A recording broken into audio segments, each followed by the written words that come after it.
We often hear people banging on about things sounding analog, right? But what if you don't have the money? What if you don't have analog gear? What if you're just starting out? What if you can't afford a modular system and a rack full of synths? Well, stick around, because I'm going to show you how we can get an analog sound without any hardware.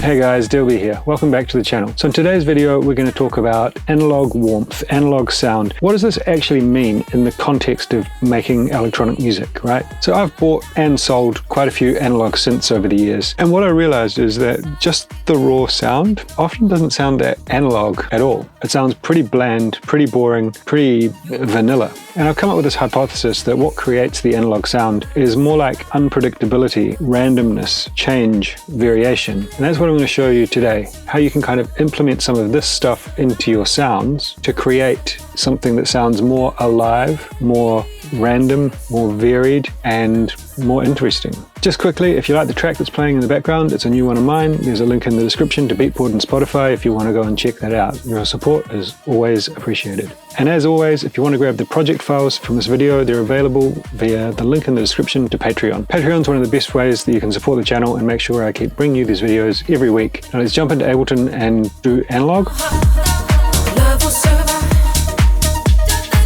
Alright, so here we are inside Ableton, and I've put together a little beat to demonstrate how we can make our music sound a bit more analog. So this is what we're working with for a start.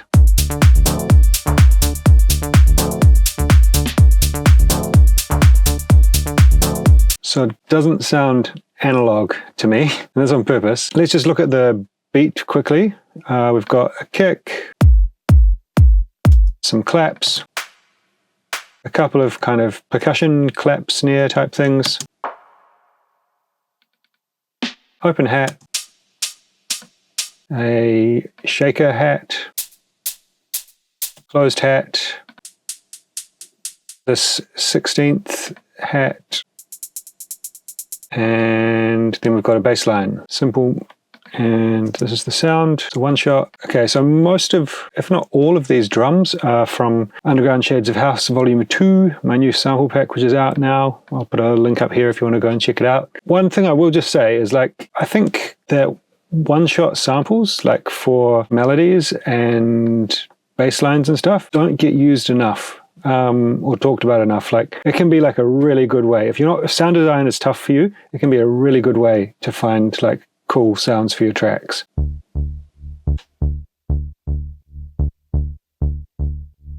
It's a nice bass line, and it's literally just a one shot playing MIDI. So if you're not good at sound design, there's a great way to find the right sound, or the sound you're looking for your tracks. One shots. Anyway, I digress. We've got some melodic elements here. So we've got this pluck, which is coming from Diva.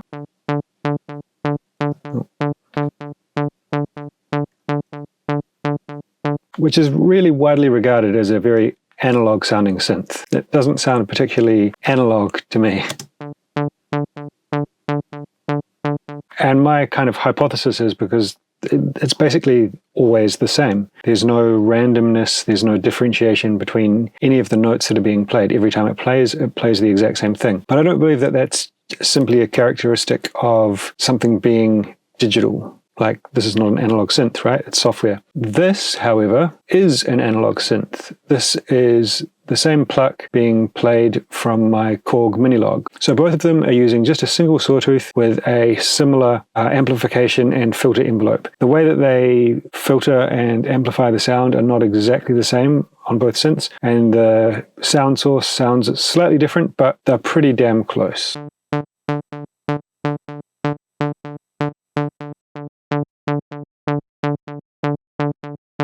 And maybe a little bit more resonance on that one. But my point is, the analog sound here doesn't sound any more analog than the digital sound, right? So basically what I'm trying to prove here is that using hardware is not going to make your tracks sound more analog. What we're going to do is figure out what does make your tracks sound more analog. So now we've got that out of the way, we can continue. So the first thing I want to focus on is the drums getting a bit more analog vibe into the drums. So something that people do quite regularly and have been doing for a while is adding like vinyl loops to their tracks. So let me just make a new audio track here. What I've got here is some recordings from vinyl. So these are some physical records that I've recorded on a turntable.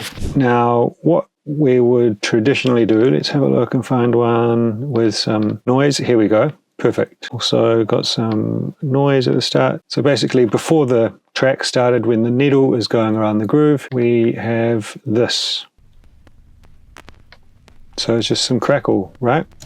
Turn that up to, maybe I'll crop that. Okay, and then we can turn it up.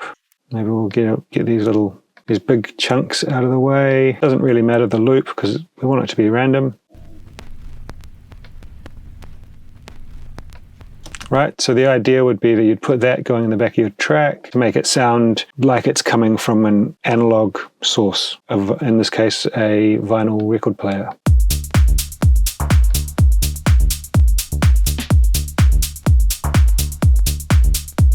So it's adding something, but I don't think it's like really making it sound analog. So something that I like to do pretty often in my tracks is kind of take this a step further. And all of these are basically old records from the kind of 95 to 2005 kind of era. And what I like to do is just take a sample, instead of using like a top loop or something to fill out my tracks, you take like a sample from a old record, usually of just some drums or something, and kind of mix that into my track. Inherently, a lot of the stuff in that era was either made on hardware samplers, hardware drum machines, recorded through hardware mixers, and then pressed to vinyl. So, and then it's being like literally recorded from vinyl to the computer.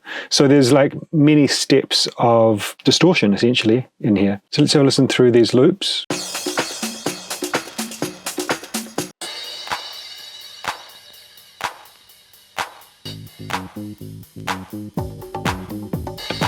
So let's go down here.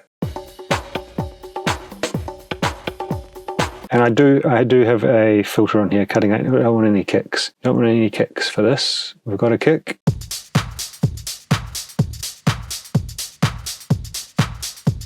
Pick up here. Don't want any vocals. Now there might be a bit. Yeah, without the kick, that's even better. So now we can kind of go through and audition these with the backbeat of the track playing and see if any of them fit.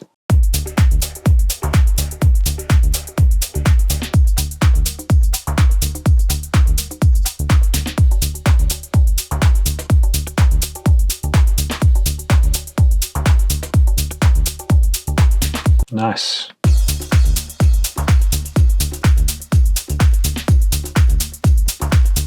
I like that. That's filling out the groove quite nicely.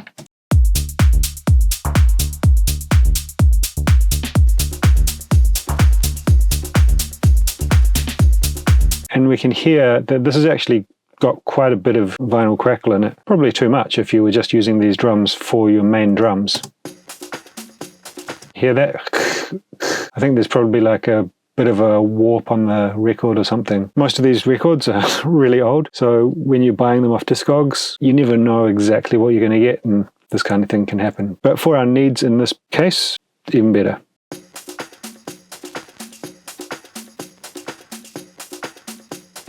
Now, I'm going to go in here and just check the loop. Yeah, looks good, and I will crop that. Cool, so now we've got our vinyl loop without it. And with it.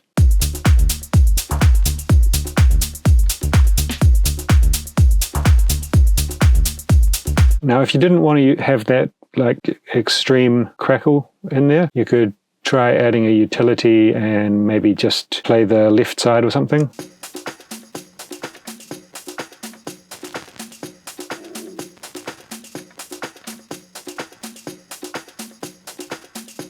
But I don't know, I quite like it. It's grooving well.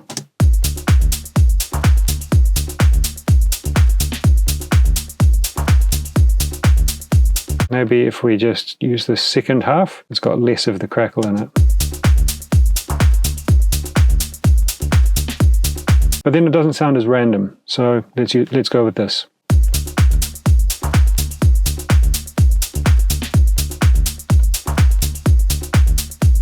Okay, so now we've kind of made our drums sound analog. All right, so how are we going to make our synths sound analog? Well, what I'm going to say is that the analog sound comes from randomness. And something that we can do to create a little bit more randomness with this, I'm going to use the Diva, is actually change the pattern a wee bit. So, the pattern we're playing here is this pretty standard kind of house rhythm.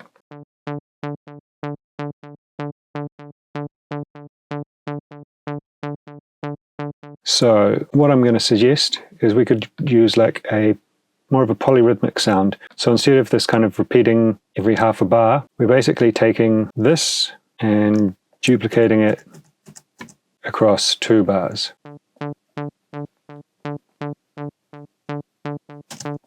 So that adds in some randomness, It's a little bit less predictable. So we can go before, after. So I think that already sounds just inherently more alive, which is the kind of proxy that I think analog is being used for in most cases when people talk about it. So let's look at the synthesis and what can we do to make this more analog, right? We've got one oscillator here playing a sawtooth. What I'm going to do is add in another oscillator. Also, it's the sawtooth, it's playing at the same octave.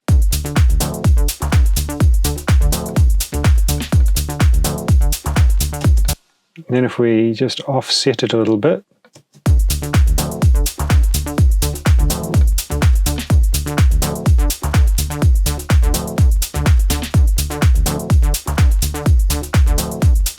add some detune, then we get this little phasing sound. Great. I'm also going to add some noise, which is going to help make it sound a bit grittier.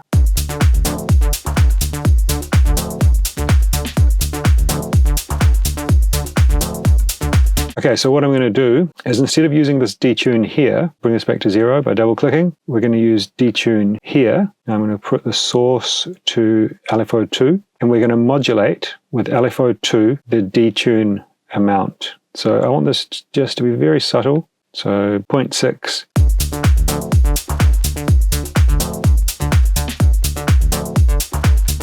We can make it more extreme and then bring it back.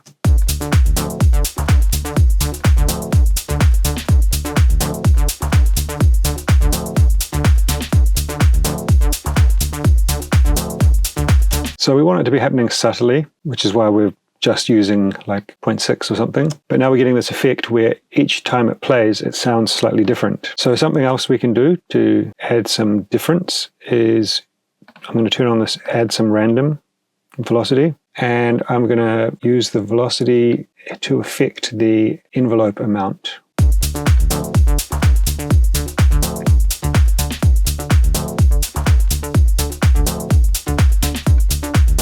And a little bit on the amplification envelope.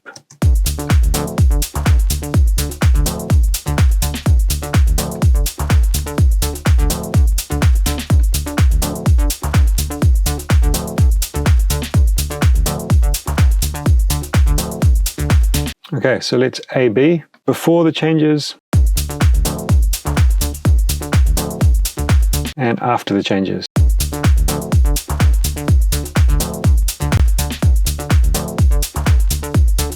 Now, let's add in a little bit of compression to control the dynamics, as we now have some different variations in volume.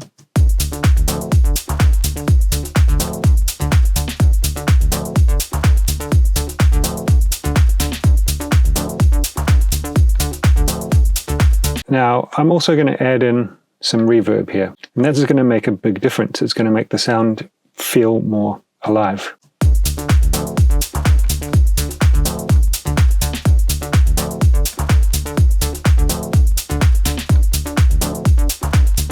So we'll get it playing the same rhythm and after.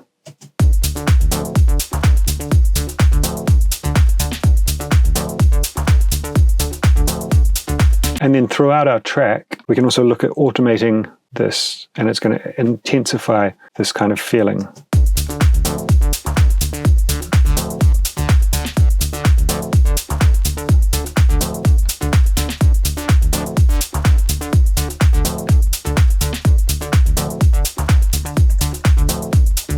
Here's how we did it with this pluck. Now let's have a look at this pad. This is super boring.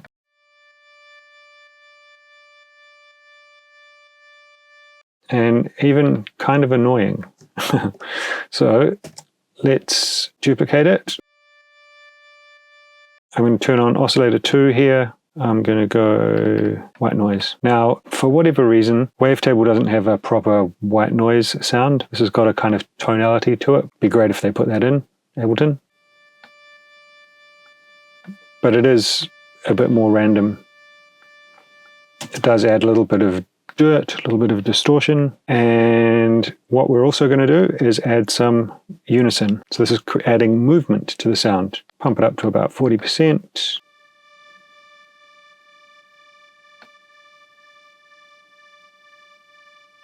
Yeah, so the sound it sounds more alive, right? Now I'm going to take this auto filter. So we got it cutting off the tops. This was on the other one as well. Just to control the sound a little bit. But what we can do is add in some LFO.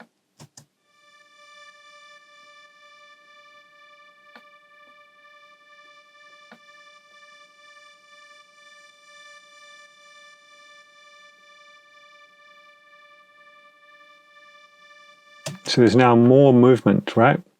We've got the phase thing, spin, I think it used to be called in the old version. It's moving a little bit from side to side. The left and right signal are phasing from each other a little bit. And the point that's actually being filtered is going up and down in a non-synchronized time. So it's going over 8.71 seconds.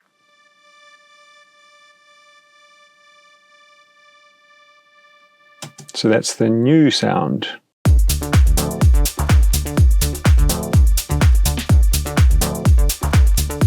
The old sound.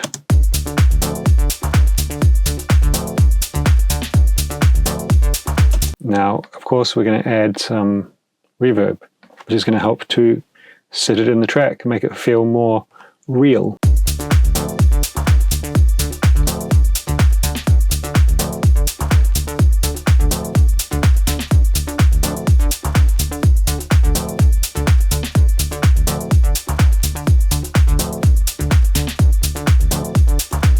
Now we can turn that up a bit, it's not as annoying.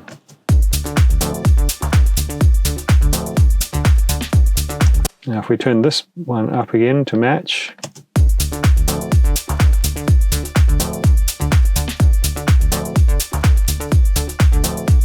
it's really quite offensive.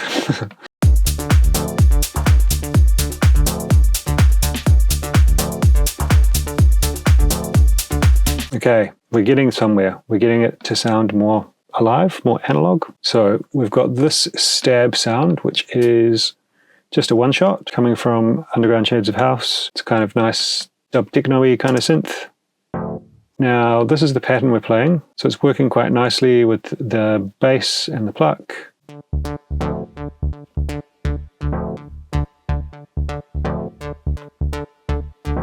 But we want to have some differentiation in the pattern again, which is going to help to just increase the variation and make it feel less loopy, which I believe helps to make it feel more alive, therefore more analog. Okay, duplicate. Now I'm just going to move this one 1/16 forward.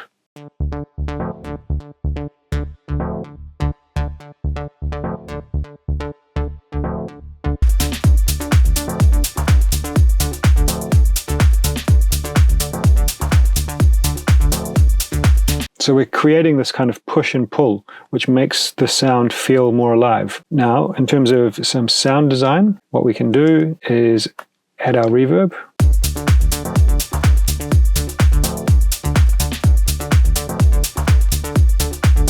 Even better, but on the sampler. So we've got this filter. So what I'm going to do is bring this down a little bit. I'm going to go to the LFO section, turn that on, go to controls, turn off retrigger, and move this around. Maybe I'll change this to random. Let's take a listen to what it's doing to the filter. We'll turn the filter way up.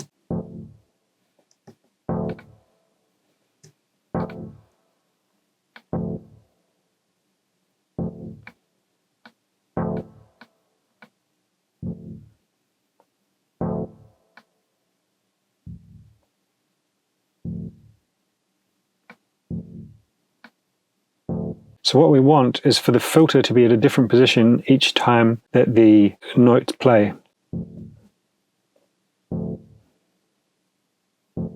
So we're trying to add variation. Okay, I'm going to turn on the envelope. Right. So now we're getting a bit more of this kind of powerful sound using the envelope. We're manipulating the filter, but we're able to bring it up and down with the LFO. It's a little bit extreme at the moment, so let's bring it down.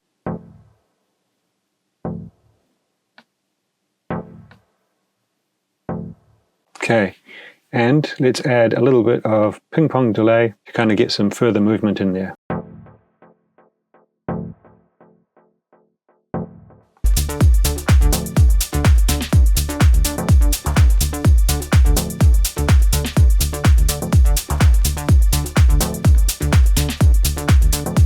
All right, and we've got one more little analog trick. Okay, so the 16th hat. What I've got here is a vocoder. So this took a minute to set up and get the settings right, so I did it beforehand. And then I've got these two clips here. If I go to the envelope, you can see here vocoder device on. It's set to turn it off from this clip and turn it on from this clip. So the vocoder has a noise. The noise is basically being turned on or amplified by the loop. Then I've got these two modulation LFO devices. One is set to the release and one is set to the dry wet. So without it, and with it.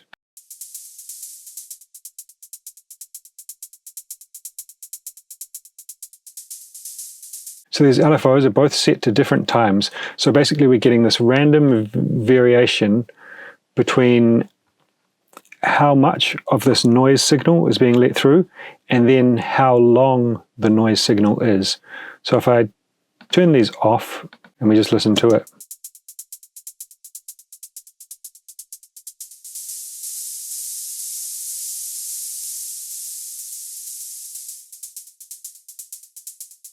So you can manipulate those throughout your track with some automation to create kind of fills and create some tension and release. That's great. But in this case, what we want is some kind of like random variation happening in the background. So if I turn the LFOs back on, you'll notice that it's not going to be playing the noise the whole time. It's more like something that just kind of creeps in and creeps out.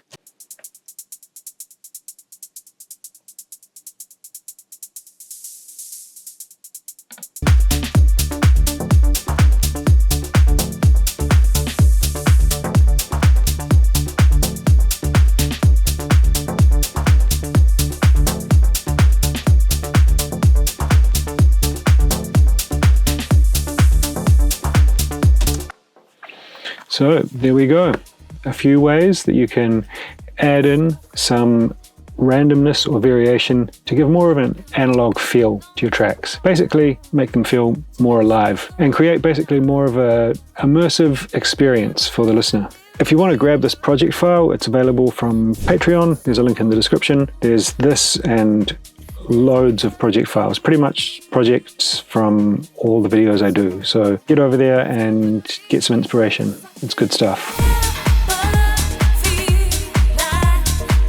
Alright guys, there you go. Hope you enjoyed that. Hope you got something from it. Let me know in the comments, what do you think and what are your best ways to get movement and analogness into your sounds? Do you use a lot of hardware or do you not?